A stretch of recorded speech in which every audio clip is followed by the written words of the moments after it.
ओरन मामले को लेकर जिस तरीके से रविंद्र सिंह भाटी सक्रियता दिखा रहे थे, उस सक्रियता को देखकर कुछ उम्मेदाराम बेनीवाल को भी हो गया है। जी हाँ, ये सही सुन रहे हैं आप। उम्मेदाराम बेनीवाल को भी लगा कि मुझे भी इस मामले पर अब बोलना चाहिए। क्या बोलना चाहिए ये सिखाया नहीं गया था, इसलिए जल्दबाजी में जो बोला वो भी हम आपको सुनाएंगे, क्यों बोला ये भी आपको बताएंगे, और बोलने के आड़ में रविंद्र सिंह भाटी पर कैसे निशाना साधा ये भी आपको बताएंगे। और ये सब कुछ जानने के लिए जो रहेगा आखिर तक हमारे साथ। नमस्कार, मैं हूं चेतना शर्मा। आप देखना शुरू कर चुके हैं संवाद भारत का, भारत के लिए। और इस मुद्दे पर बातचीत करने के लिए मेरे साथ मौजूद है हमारे editor in chief Varun Bhansali ji. तो वरुण सर, जिस तरीके से मैं चाहती हूं कि पहले हमारे दर्शक ये वीडियो सुन ले और उसके बाद आप अच्छे से ध्यान से सुनिए पहले सांसद साहब ने बोला क्या है, फिर उसके बाद हम चर्चा में आगे बढ़ते हैं। देखिए, जो जायज मांगे हैं लोगों की वो कंपनियों को माननी चाहिए, और ओरन गोचर का जो मामला है, जो वास्तव में ओरन गोचर जमीन थी, उसकी तो रक्षा होनी चाहिए। बाकी उनकी आड़ के अंदर जो लोग एक धंधा बना रखा है और कंपनियों को बिना मतलब उसको प्रेशर डाल के, दबाव डाल के, और उनको उनके मन मुताबिक वो उनको राजी कर दें, तब तो कंपनियां अच्छी हैं, और उनको खुश नहीं कर पाए तो कंपनियां खराब है। ये विचारधारा नहीं चलेगी। और राजनीतिक राजस्थान, एक तरफ तो गवर्नमेंट राजनीतिक राजस्थान प्रोग्राम चला रही है, सभी इन्वेस्टरों को यहाँ इन्वाइट कर रही है कि हमारे यहाँ आओ, इन्वेस्ट करो और अपना काम धंधा फैलाओ और राजस्थान के अंदर डेवलपमेंट करो। और दूसरी तरफ उन कंपनियों के ऊपर इस तरीके से अनलीगल प्रेशर डालना और फालतू में उनको परेशान करना बिल्कुल गलत है, और उनकी कंपनियों को फालतू परेशान ना करे, ये सरकार की जवाबदारी बनती है। और सरकार को सख्तता दिखाते हुए जो अनलीगल रूप से वसूली की मंशा रखते हुए कंपनियों को परेशान कर रहे हैं, उनके खिलाफ सख्त से सख्त कार्रवाई करें। तो देखा आपने किस कदर उम्मेदाराम बेनीवाल जी ने निशाना साधने की कोशिश तो की, लेकिन ये निशाना उन पर उल्टा पड़ गया। वो बताते हैं हम आपको कैसे, कि जो रविंद्र सिंह भाटी लगातार सक्रिय रहे हैं इस मामले में, उसको लेकर इन्होंने कहा कि इसे मुद्दा बनाया जा रहा है, आंदोलन करने की कोई जरूरत नहीं है। सर, आप बताइए कि असल में ये मुद्दा उठाने के लिए रविंद्र सिंह भाटी ने कितना समय दिया? रातों रात वहां गए, लोगों के साथ बैठे, धरना प्रदर्शन किया, सर्दी में खाट पर सोए रहे, लेकिन आपको क्या लगता है कि उम्मेदाराम बेनीवाल ने किस तरीके से इनको सहयोग करने की कोशिश किया, विरोध दर्ज कराने की कोशिश? देखिए, समझने वाली बात यह है कि फिर से एक बार बाड़मेर जैसलमेर की भूमि पर जाट राजपूत में द्वंद्व देखने वाली राजनीति एक बार पनप रही है। और जिस तरह से रविंद्र सिंह भाटी दिन दुगनी रात चौगुनी लोकप्रियता हासिल कर रहे हैं, उस लोकप्रियता से जलन की बू भी आ रही है।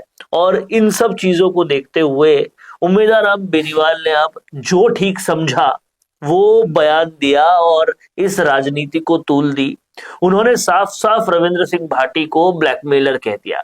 भले ही शब्दों में ना कहा हो ब्लैकमेलर, लेकिन जिस तरीके से उन्होंने कहा कि इलीगल तरीके से कंपनियों पर प्रेशर डाल रहे हैं, और एक तरफ राजस्थान सरकार इन्वेस्टर्स को बुला रही है, ऊपर दूसरी तरफ ये भगाने का प्रयास कर रहे हैं, ये सारी चीजें उनको ब्लैकमेलर कहने के बिल्कुल समान है।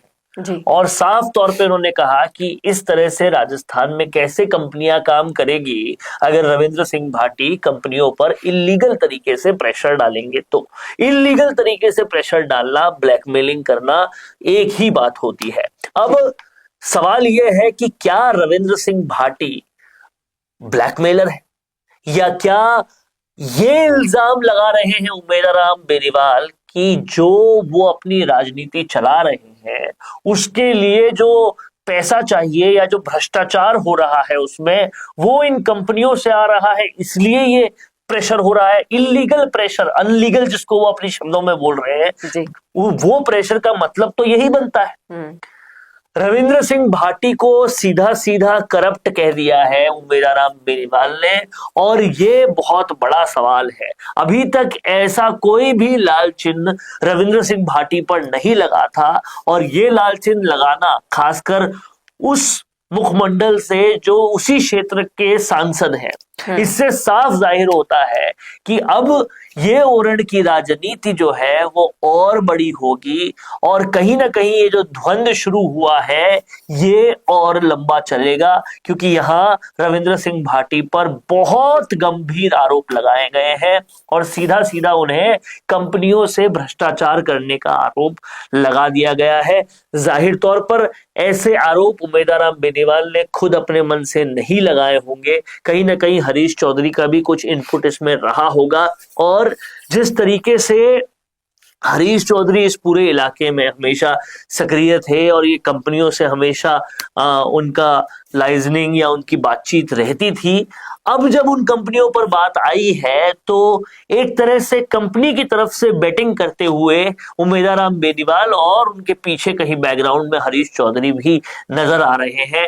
ये जो जैसलमेर की राजनीति है वो बाड़मेर जैसलमेर की राजनीति है वो और भी ज्यादा दिलचस्प होती जा रही है। लेकिन जिस तरीके से आपने ये सुना, ये वीडियो जब हम सुन रहे थे, हम शुरू से कहते आ रहे हैं कि उमेदाराम बेनीवाल को एक कठपुतली की तरह बना दिया गया है और अगर उन्हें सिखा के नहीं भेजा गया तो फिर वो इस तरीके के बयान देते हुए नजर आते हैं। देखिए, मुझे तो लगता है ये बयान उमेदाराम बेनीवाल सिर्फ मुखमंडल है, बयान हरीश चौधरी की तरफ से ही आ रहा है, क्योंकि अगर आप पूरी राजनीति का बैकग्राउंड देखेंगे तो हरीश चौधरी लगभग हमेशा इन कंपनियों की तरफ से ही बैटिंग करते रहे हैं, इन कंपनियों की तरफ से ही बोलते रहे हैं। और आज जब कुछ लालचन कंपनियों पर लग रहा है तो रविंद्र सिंह भाटी पर उसके प्रत्यारोप लगाने की ये कोशिश जो है वो मुझे लगता है कि हरीश चौधरी की तरफ से आ रही है। रही बात कठपुतली होने की, तो कांग्रेस में तो जो भी जाएगा वो कठपुतली होगा ही होगा। कांग्रेस बेसिकली, नाम जो कांग्रेस है उसका असल मतलब कठपुतली रेस ही है। ये कठपुतली रेस के प्यादे हैं जिनको इस्तेमाल किया जा रहा है और कहीं ना कहीं हरीश चौधरी ने जिस तरीके से उमेदाराम बेनीवाल को आरएलपी से कांग्रेस में लाए, तो उसके बाद से आप ये देखेंगे, अगर उमेदाराम बेनीवाल की राजनीति देखें तो हरीश चौधरी एक बॉसमैन की तरह ही उमेदाराम बेनीवाल को यूज कर रहे हैं। और लेकिन यहाँ पर ये सवाल भी खड़ा होता है कि आप सांसद बन गए, लेकिन शिक्षित सांसद होना और एक शिक्षित, जिस तरीके से आप विधायक से आप ऐसे जलन भाव रख रहे हैं और ऐसे द्वेष भाव रख रहे हैं, आपको ये समझना होगा कहीं ना कहीं ये द्वेष भाव केवल पार्टी की वजह से नहीं है कि वो कांग्रेस पार्टी से और ये निर्दलीय है। ये द्वेष भाव जाट राजपूत राजनीति की वजह से है।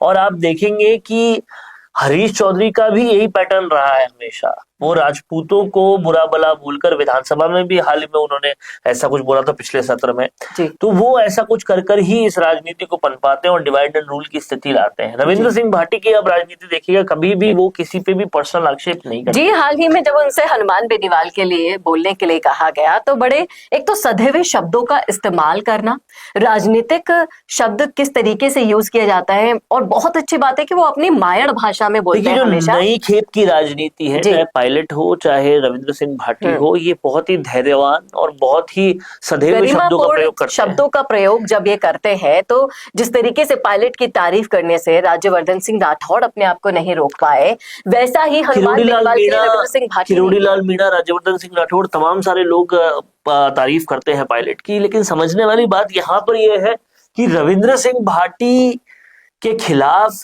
आना, आरोप प्रत्यारोप लगाना विपक्ष का धर्म है, लेकिन आप सीधा ब्लैकमेलर कहते हैं उनको, इससे साफ जाहिर होता है कि आप उस कंपनी की तरफ से बैटिंग कर रहे हैं। आप उन तमाम सारे लोगों को नहीं देख रहे जिसकी आवाज रविंद्र सिंह भाटी उठा रहे हैं। अगर रविंद्र सिंह भाटी को अकेले को ही कुछ कंपनी से करना होता तो वो अलग तरह से काम होता, लेकिन यहाँ दर्द कई सारे लोगों का है जो जिसका रिप्रेजेंटेशन रविंद्र सिंह भाटी कर रहे हैं। और आप बताइए, होता क्या है एक विधायक का काम करना? विधायक होता है लोगों का प्रतिनिधि, लोगों का प्रतिनिधित्व करता है। आज लोगों को दर्द है, उनका प्रतिनिधित्व करके आवाज उठा रहे हैं रविंद्र सिंह भाटी, तो क्या गलत कर रहे हैं? काम करे तो भी दिक्कत, ना करे तो भी दिक्कत। कंपनी का प्रतिनिधित्व करना विधायक का काम नहीं है। हाँ, बिजनेस बढ़े वहां पर, ये अच्छी चीज है, लेकिन लोगों के हित में रहकर बढ़े, ये देखना विधायक को पड़ेगा।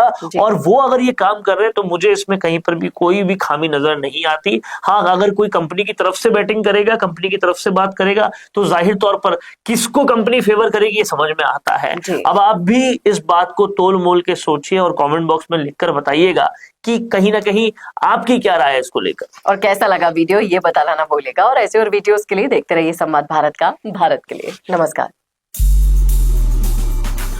बोरिंग वीडियोस को नेक्स्ट लेवल पे ले जाना चाहते हो, लेकिन कैसे? कंफ्यूज मत हो। MIMS presenting certificate course in video editing. यहाँ सीखो प्रो एडिटिंग के सब सीक्रेट्स, ट्रांजैक्शन से लेकर इफेक्ट्स तक। चाहे YouTube वीडियोस हो या Instagram रील्स, इस कोर्स के बाद तुम्हारे वीडियोस बनेंगे टोटल शो स्टॉपर। इंडस्ट्री के एक्सपर्ट से ट्रेनिंग लो, अपने एडिटिंग स्किल्स को सुपरचार्ज करो और अपना कंटेंट गेम बढ़ाओ। तो अभी एनरोल करो certificate course in video editing में और बनो वीडियो के एडिटिंग मास्टर।